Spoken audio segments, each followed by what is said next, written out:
Yuval, welcome back to the channel. My name is David. Today we're going to be talking about my bread and butter lens, which is the Nikon Z 24-70 f2.8s. Now, this was one of the first lenses I picked up last year when I switched to Nikon, so I've been using it as my only zoom lens in my bag for the last 11 months. Now, this isn't the sexiest lens out there, but the range is very versatile. For example, you can shoot portraits, you can shoot product photography, live music events, weddings, sports, and more. This is a jack of all trades lens, if you want to call it that. As per usual, we're talking about build quality, autofocus, and image quality. And at the end of the video, I'm going to be sharing my thoughts on the lens and who I recommend it to. Lastly, this video is not sponsored by Nikon, and everything shown in this video was purchased with my own hard-earned money, and my poor wallet is still in therapy.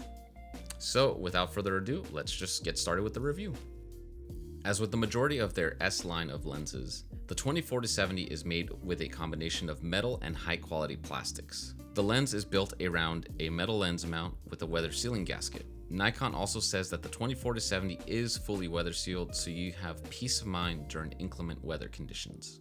At the base of the lens, you'll find the control ring, which lets you control a custom setting like aperture, ISO, and so on. On the side of the lens is the autofocus manual focus toggle switch. Next to that is the custom function button that lets you hotkey a custom setting.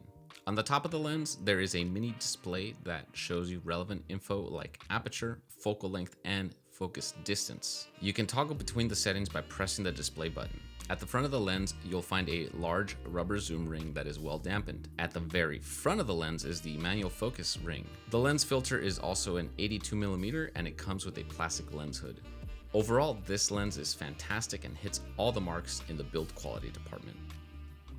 The Nikon Z 24-70 f2.8s utilizes Nikon's multi-focus system technology, which has two stepping motor units working in tandem to deliver fast, quiet, and accurate focusing throughout the range.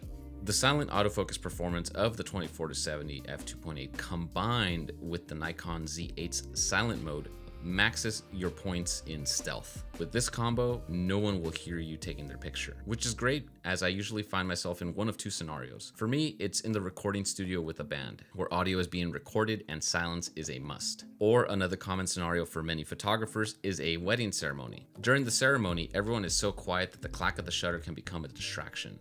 Now, I am happy to report that after using this lens for 11 months in a wide variety of lighting situations, the lens always acquires focus. And if it just happens to miss, it has full-time manual focus override, so I can dial it in when needed. All in all, this lens is a stellar performer in the autofocus department. The 24-70 focal range is so versatile for a wide range of photography applications. You can shoot portraits with it, behind the scenes, events, weddings, and so on.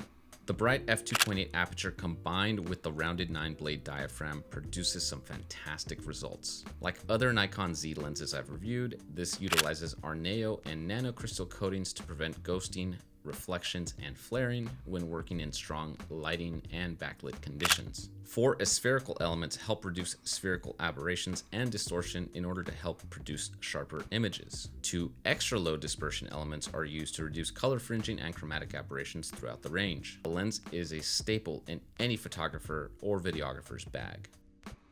And that's all she wrote. So one other thing I did forget to mention is that this lens does not have VR or vibration reduction, so your photos and video will not be stabilized. However, that doesn't really matter anymore because a lot of cameras nowadays have IBIS, so you don't have to worry about that. So to answer the question, who is this lens for and do I recommend it?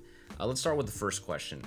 If you're a working professional, I highly recommend picking up this lens. It's built like a tank. The autofocus and image quality out of it is stellar. You're getting the best of the best with honors cert for $2,400. However, asterisk, if the price is a little too high for you to stomach, Nikon also has 4 more options that you could look at that might fit your budget needs. The first two are the f4 zooms. You got the 24-70 f4s and the 24 to 120 f4S. Both of them come in around $1,000. Sometimes they go on sale, or they're usually bundled with a camera. Nikon does also offer two budget f2.8 zooms. The first is the 28 to 75 f2.8 that is made by Nikon. That comes in at $1,100. And then you have a third-party option, which Canon, if you're watching this video, pay attention, take notes. You got the Tamron 28 to 75 f2.8 G2 lens. That one comes in at $1,000. The great thing about being a Nikon Z user is that you have plenty of options at different price points to fit your budgetary needs. At the end of the day, your needs are different than my needs, and really, you're the only one that can answer that question. So, with that said, I hope you guys found this video helpful, and if you did, give it a thumbs up.